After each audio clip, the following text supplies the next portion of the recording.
anything else you guys felt like a loose end that needed? Yeah, Kathleen has one. Yeah, we've got a big one, affectionately known as Oil Daddy on the pod. What's his name? I love Oil Daddy. Yeah. I wish I would have used that on set. Oil Daddy's so good. Edward Olsen.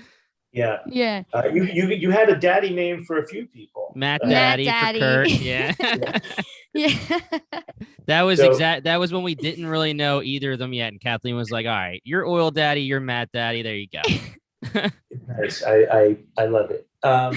Yeah, so Oil Daddy was always from the first script I read was a red herring. Right. And I think what people missed is when he flew off and left. That was just our way of like, and when we reveal that it happens in the same episode where you reveal it's Kurt. Yeah. Right. Mm-hmm. And it's truly, look, when we started, the idea was to keep Clancy a secret. The hardest part about doing shows in the world of social media is everyone finds everything out, and it's really tough to keep a secret. And certainly one where you're going to have somebody on set all the time. Mm-hmm. So you know that if you have Clancy Brown, he's going to play a big character. And the idea at first was, let's not reveal him as the big bad. Mm-hmm. And in the story, as you're reading these things, it's like, all right, we need a red herring. We need to think it's somebody else. It was a function of schedule because we shot this thing so out of whack. I've done a couple of shows with Kevin Williamson, and I don't remember if you remember in Scream, obviously you killed Drew Barrymore. Yeah. It's our literal favorite. That's why we are best friends as siblings. We are obsessed with Scream. We can't wait to see it on Thursday.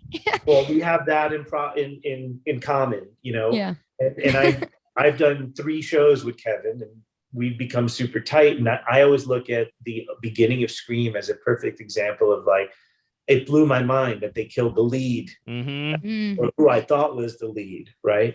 So I've used that in other things I've done, and part of me was like, we need the biggest name for Oil Daddy, the biggest name possible, because it's going to make people go, oh, it's this guy, and then you won't see Kurt coming.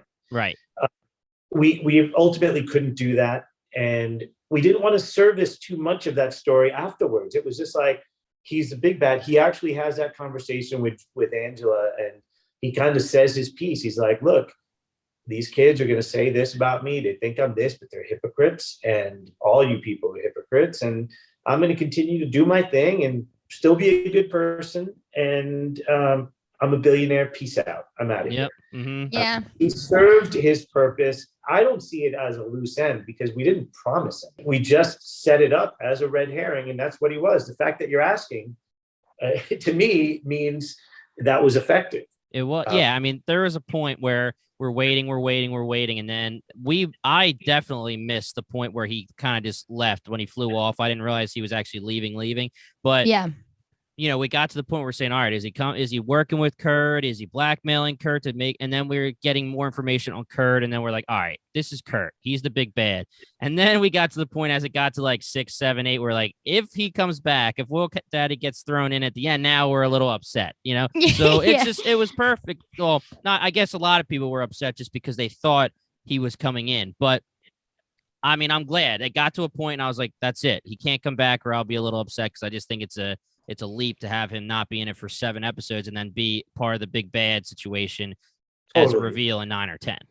Totally. And as I think about it, and again, you have to forgive me because I'm not watching the show now.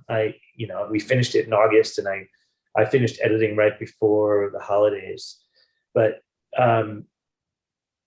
I don't know if it's still in there. There was a scene. You got to tell me because I'm totally blanking if it stayed. Again, because we take stuff in and out. After Harrison, what is the episode where Harrison leaves and where Kurt picks him up and takes him to, right. It's 6, right? 6 or 7, yeah. Yeah, 6, I think. It's not. I don't think it's has to be 6 because I directed it. Right. But in that episode, before he walks in to the diner at night and Matt Daddy picks him up, before that, he was walking through town and he sees Audrey. And Audrey, the last time she saw him was at the party. He'd OD'd. Mm-hmm. And she's like, oh my God, are you okay? Like she knows he's okay because time has passed, but Sure. he hasn't seen him. And he tells her, and she's like, where are you going? Do you need a ride? And he's like, no, I'm just makes up some line because his intention is to fuck off. To leave. He's out. Yep.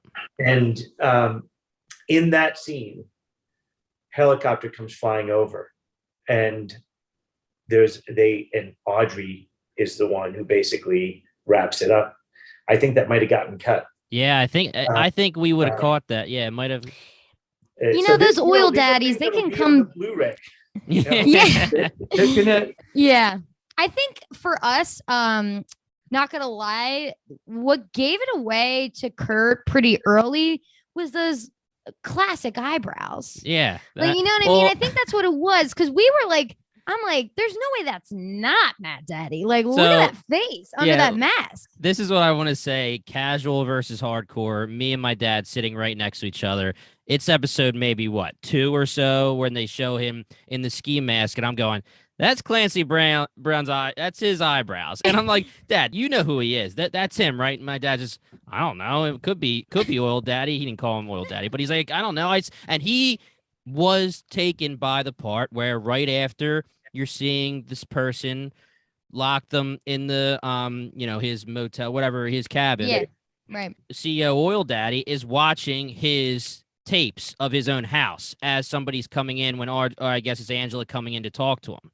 And that was where my dad was like, but is it the same guy watching on the video camera? And there it is, casual versus hardcore fans, where I'm saying, you know what, that's Clancy Brown, and it's not a reveal to me. It's not a whoa, it's just like I assumed it was him. But to the casual viewer, they waited for the reveal. Yeah, and look, it's a trope I've used.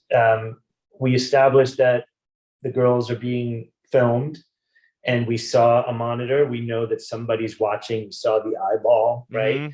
Mm-hmm. And then Angela, the drone crashes, and she needs to go ask Oil Daddy to borrow his helicopter. Yep. So we were all like, you know what's perfect? She pulls up to a security gate.